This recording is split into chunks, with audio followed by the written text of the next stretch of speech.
Hey everybody, welcome back to Cheap Comic Collector. This is number 354, and today we are finally diving into the last box from my Comics Den haul. So, box number 13, part 1.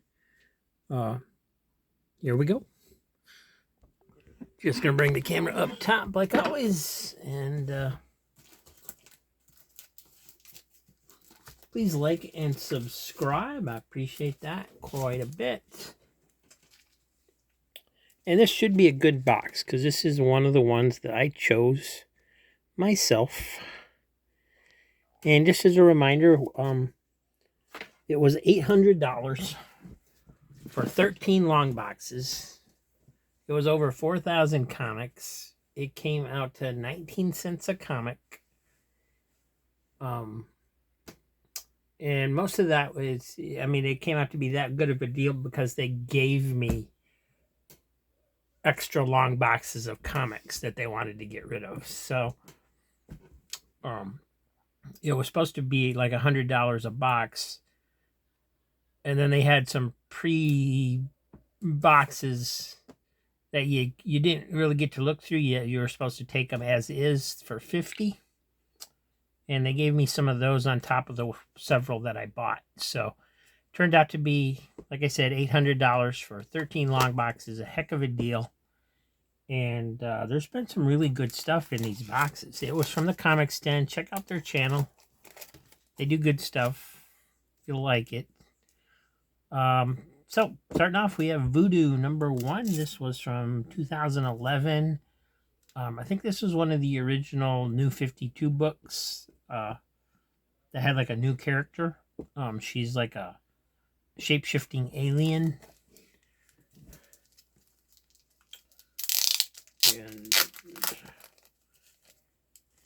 And then we have, I don't know why I'm opening this. You don't need me to open it. X Universe number 1 and number 2. So that complete series, basically. I'm pretty sure there was only 2 issues of that. That was one of the Age of Apocalypse titles. I think it replaced X-Men Unlimited at the time.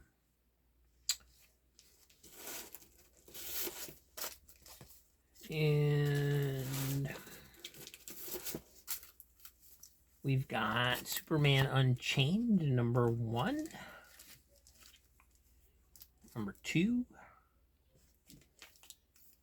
and number 3. So that's pretty cool. Nice little run there. Invincible Iron Man number number 4. This was from the 1997 series.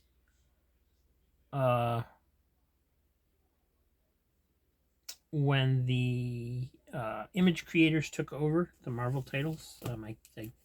You've seen this title come up quite a bit. I actually have a complete set of this Iron Man. So, although I think number 4, I think this might be an alternate cover. I kind of, in the back of my memory somewhere, I remember there being 2 covers. And one of them, I think this was an alternate cover. So a really early alternate cover way back then, if I'm correct about that. I also have number 5, number 6, number 7, number 8,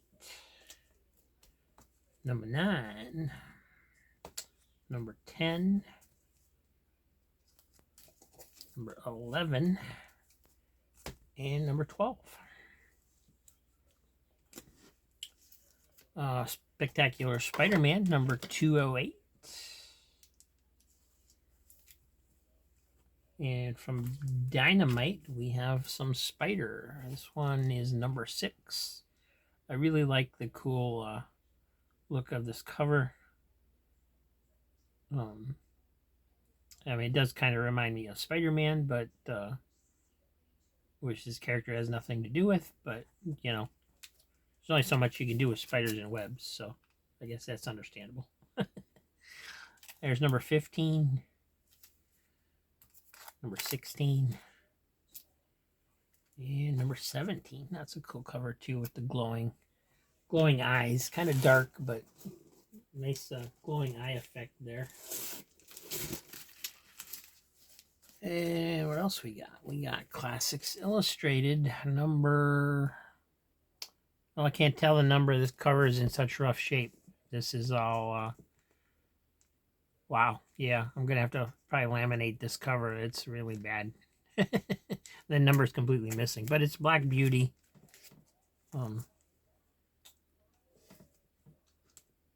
Which seems like that's an odd cover for Black Beauty. But there it is. Galactus the Devourer, number 3. Superman Wonder Woman, number 8. And I'm just going to take a second to take off these weird price stickers that are on there. $5.87. I don't know who would price a comic at that cost, but there it is. Here's number 9.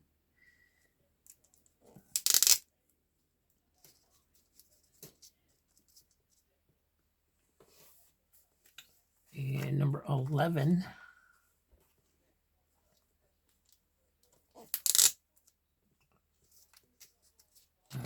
So I keep seeing this doomed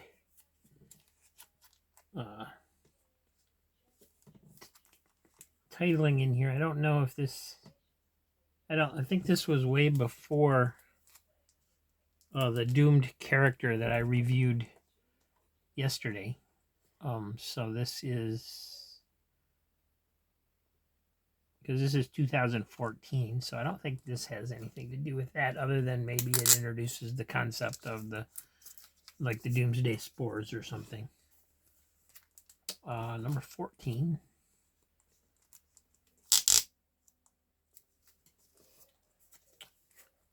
Number 16.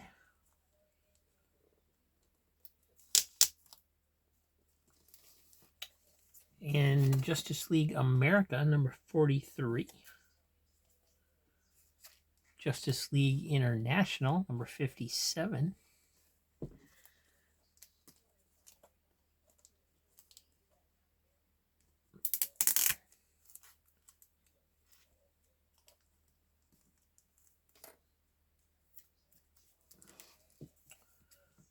Batman, Superman, 26. Michael Moorcock's The Chronicles of Corum, the Queen of the Swords, number 5 from First Comics. Look at the winged cat there. That's interesting. Never seen that particular fantasy image in any of all the different fantasy stories I've read over the years. I don't think I've ever seen a flying cat. Here's another one. This is The King of Swords, number 9. So I'm not sure. That's probably like an ongoing title, and then they just have the secondary title on the cover, depending on what the story is, would be my guess. Action Comics, number 844. Brave and the Bold, number 13, with Batman and Flash. We got Mark Waid, Jerry Ordway. Nice. And Fantastic Four, number 297. Excuse me, I'm just going to grab a few more books here. Some good stuff so far. A lot of nothing in there I wouldn't mind having if I don't already have it.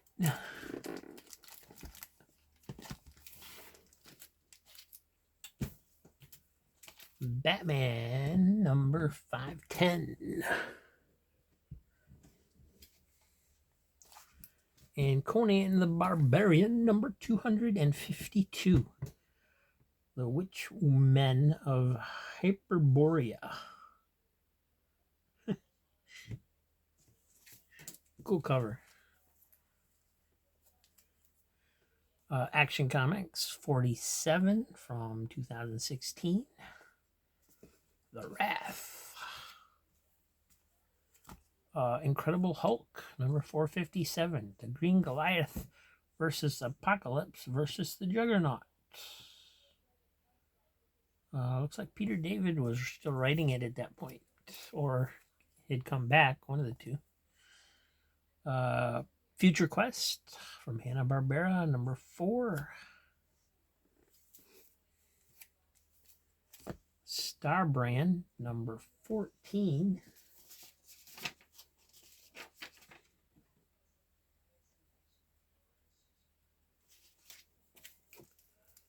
Detective Comics, number 49.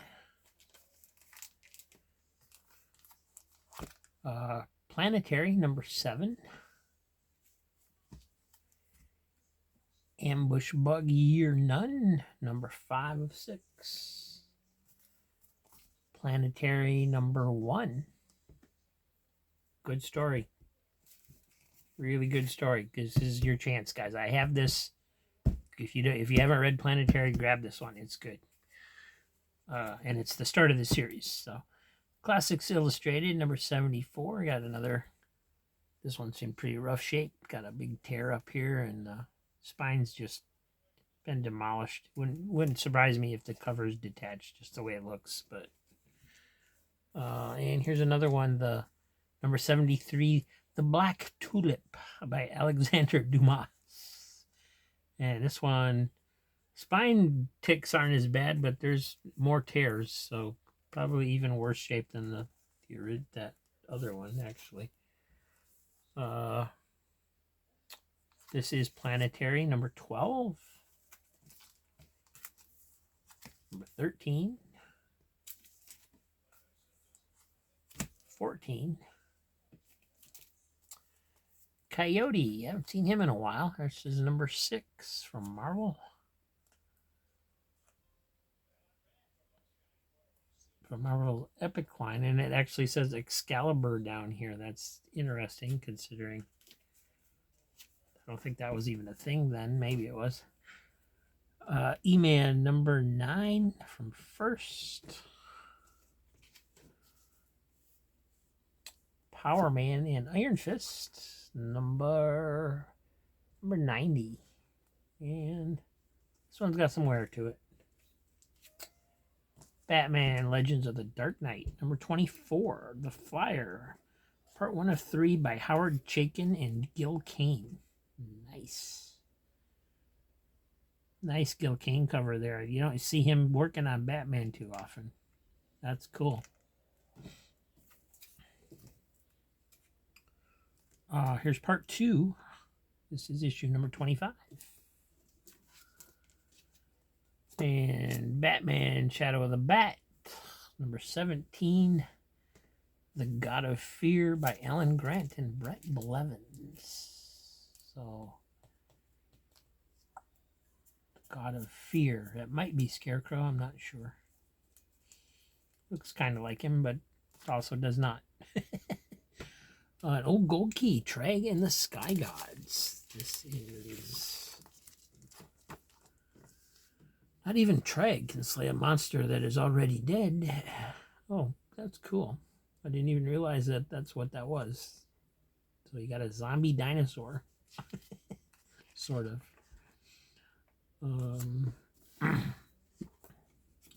This is number 8. Number 8 from 1977. Master of the Living Bones is the title. I'm not sure if I've ever even had a issue of Treg before.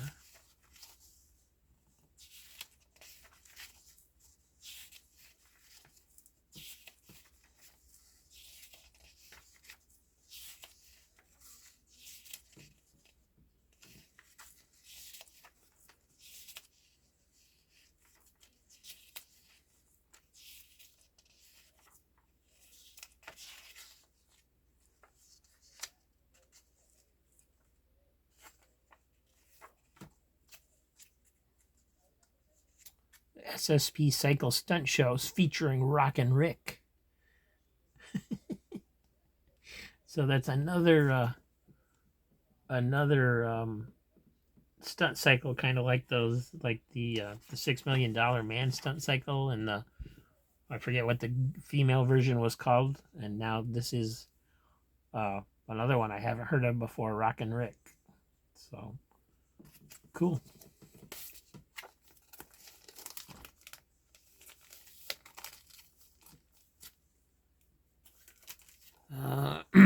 Detective Comics number 959. Looks like Zatanna is guest starring.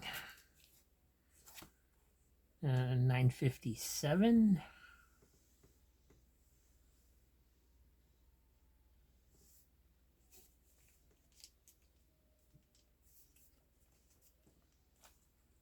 Tarzan of the Apes. This one is.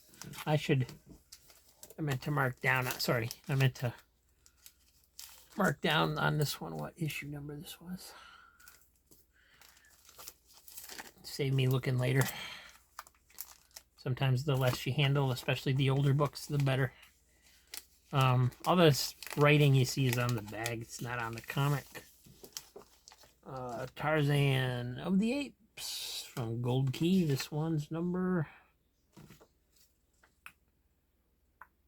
203 from 1971. Oh, an old Hawaiian Punch ad. How'd you like a nice Hawaiian Punch?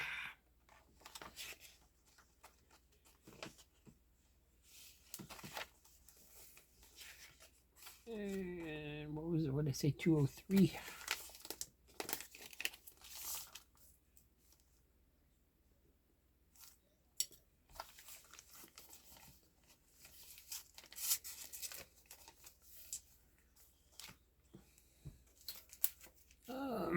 Another Classics Illustrated, number 63, The Man Without a Country.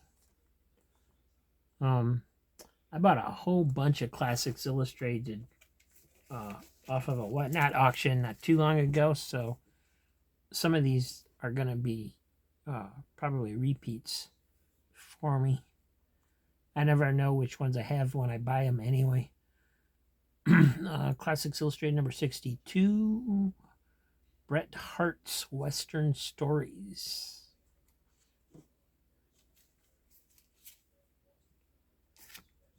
Number 61. Got a huge chunk missing here out of the cover. The Woman in White by Wilkie Collins. And number 36. Got some writing on the cover. Tippy by Herman Melville.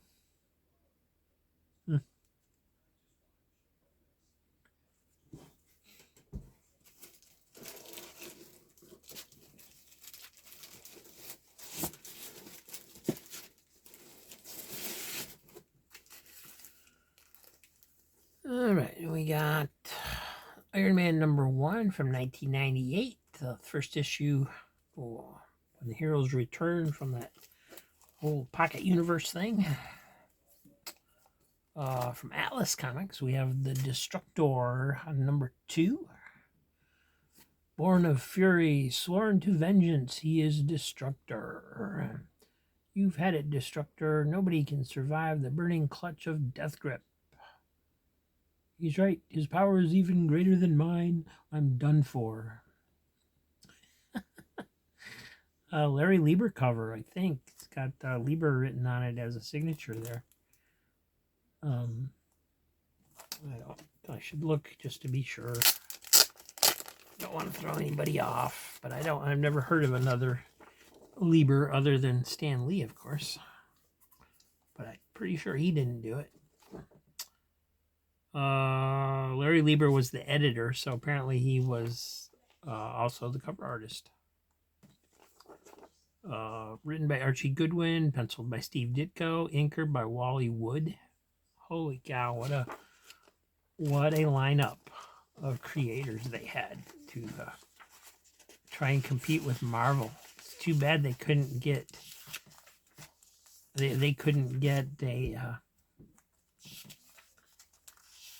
a decent shot at a distributor, or maybe they would have Yeah, well, they would have survived.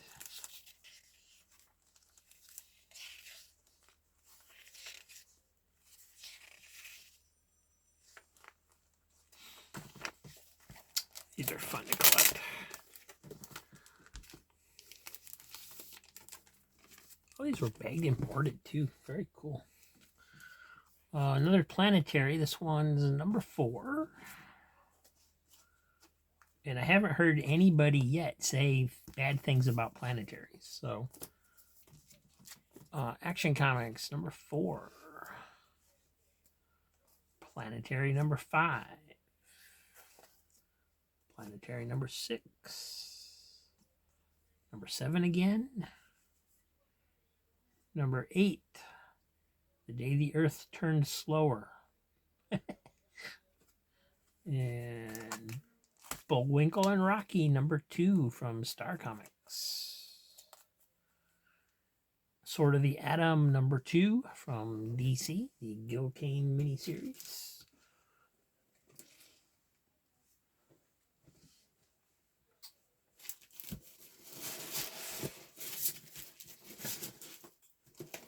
And yeah, we got time for another stack, I think.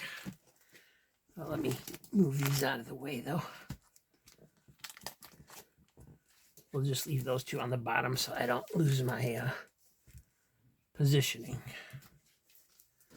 I keep thinking up new tricks as I go. You'd think after a year I'd know them all. Alien Legion number 2 from 1984. That's cool. The Armor series says it's number 1, but Continuity had very strange way of titling and numbering their comics. So let's just see. Yes, this is not Armor. It's not Silver Streak. It is The Revengers featuring Armor and Silver Streak. Number 1. So this may be what constitutes an Armor number 1. I have no idea, but the official title is The Revengers.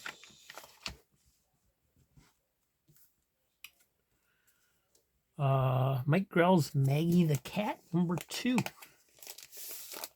Not familiar with Maggie the Cat, but I know Mike Grell does excellent work. Mike Grell, creator, writer, and artist.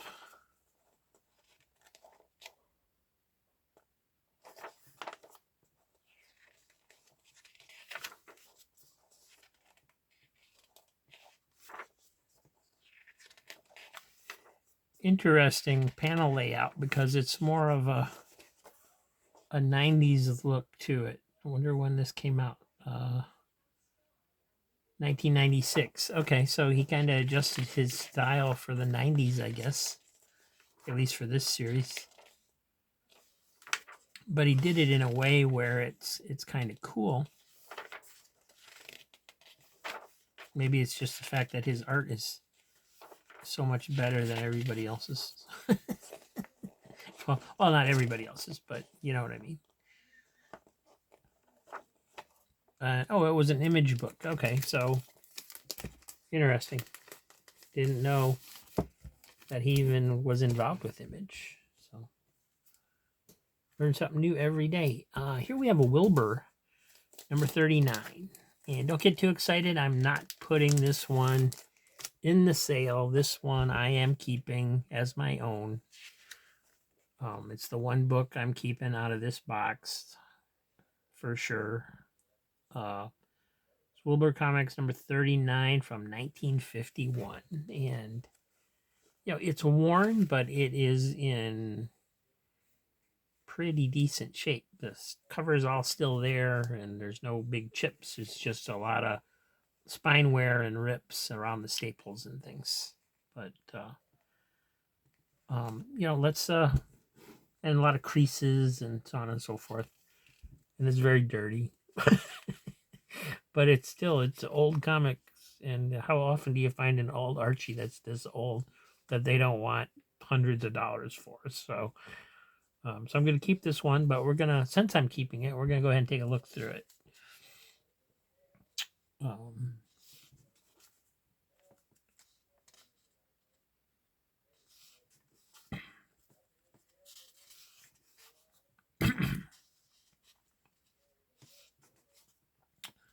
looks like stories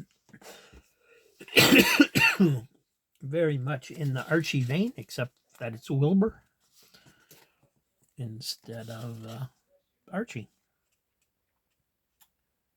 There's even a Veronica lookalike here. I'm not sure who came first, because they were both old characters from way back then. Oh, it's got a Katie Keene middle story. And there's a lot of pages here that are disconnected from the bottom staple.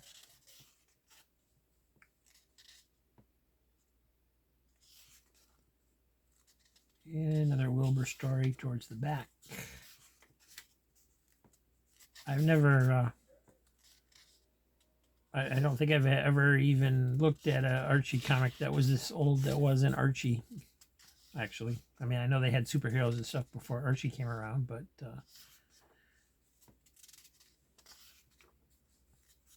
in fact, I was looking at, I was got a big rip on that page. Wow. But at least it's all there. It's not even the end page. Huh. Got a little puzzle page. Anyway, what I was saying was very cool. The for some reason, I was looking online at covers of old Pep comics. I don't remember why. Oh, yes, I do. I had an idea for a Christmas video and was looking to try and see what the first Archie Christmas cover was. But yeah, that's a long ways off. But anyway, I was looking at the comics for the covers for Pep Comics, and there was a 3 or 4 issues, because Archie was introduced in Pep Comics, which was a superhero title. And then there's actually 3 or 4 issues back there where the superheroes are interacting with Archie on the cover. And I had never seen those before. I thought that was pretty cool. I just liked them because of that. Anyway, we got Zen Intergalactic Ninja, #1 from the 3-issue miniseries. And it has a free collector's mini poster inside. It says, oh, this one's got water damage. It's wrinkled really bad towards the bottom here. That's too bad. That's why I left it out of this, because I wanted to remind myself it was damaged. All right.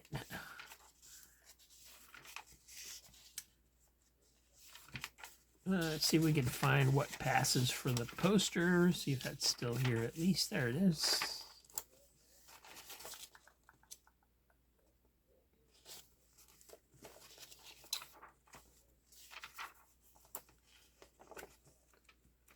Oh well, too bad that that's damaged, but still extremely readable if you just want it as a reader copy. There's nothing, it definitely doesn't interfere with that. So, and what's up next? Dazzler #39. That was in a little rough shape. I see some spine ticks on there. Detective Comics #611. I hate when there's like hidden water damage like that, because I don't know if it's in any of the other comics. I don't think it is, but without opening every single one and looking, until that happens, I don't know. And I really only open up and look. Like, I would have checked this one to make sure it was complete, and I would have checked this one because it said it had a poster inside. I want to see if the poster was there. So when I'm going through them the first time, I just kind of overall look at them, but I don't open them up unless there's something like that going on that I need to know. So And the older comics I'll always do a page count on just to make sure they're complete. So they get inspected pretty good. But newer ones, like if that Archie thing hadn't had the poster thing on there, I wouldn't have opened it up. I wouldn't have known there was water damage there. So if you guys ever get a comic from me that's like that, please let me know. I'll make good on it. You know, it's just mistakes get made. So Future Quest number 5 and Legends of the DC Universe number 12 featuring Critical Mass Justice League of America. I think that's the one where they grow really big and they can't control their growth. I think I opened that up in an earlier episode quite a long time ago. X Factor, early X Factor number 9, the Blob and Freedom Force fighting the cool kids from Professor Xavier's school. Here's we got one somebody like Tex Avery's Screwball Squirrel, number 2 of 3 from Dark Horse. Plus Droopy. And there's number 1. This one's got Wolf and Red as the extra story. So those are cool. New Adventures of Superboy, number 52. Outside Smallville lurks the thing in the cave. And apparently it shoots off bolts of electricity. Poor Crypto. Look at Crypto's face. Poor dog. You're a good boy, Crypto. All right. Let's see. I think I'll save the rest of these till next time. We're a little over 30 minutes. I took a while to go through that Wilbur, so we didn't get quite as far as I thought we would, but that's okay. You know what? We should take a look inside these too, because we might not. I'm pretty sure these are going to get claimed, and I won't get a chance to look through them. So I'm not familiar with Screwball Squirrel. I know who Tex Avery was, of course. I know he did a lot of crazy cartoons.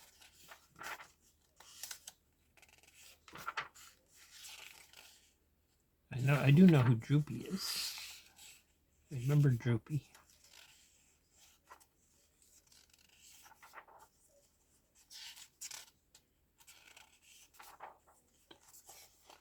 They look pretty cool.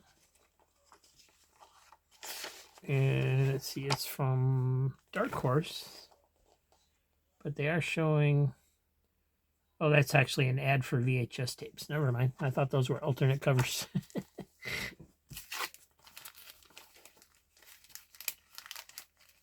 All right. Well, thanks for watching, everybody. Please like and subscribe if you haven't. We do new videos every day at noon, or at least we try to. And then everything pretty much everything you see, unless I say different, like this Wilbur,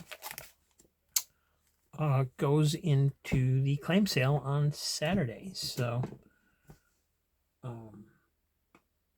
so if you see something you want, join in the fun on Saturday. It's on at 12:30.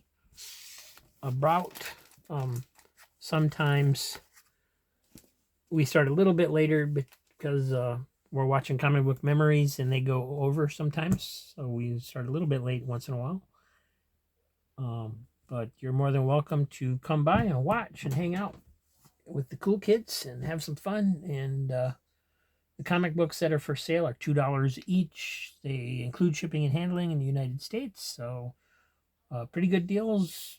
And then whatever you don't buy, I get to keep. So it's a good deal for everybody. So thanks for watching, and we'll see you tomorrow. Tomorrow we're actually going to go through a Whatnot box because we're trying to mix it up a little bit this week. So it'll be another Whatnot box tomorrow, and then the day after that we'll go into part 2 of box 13. See you soon.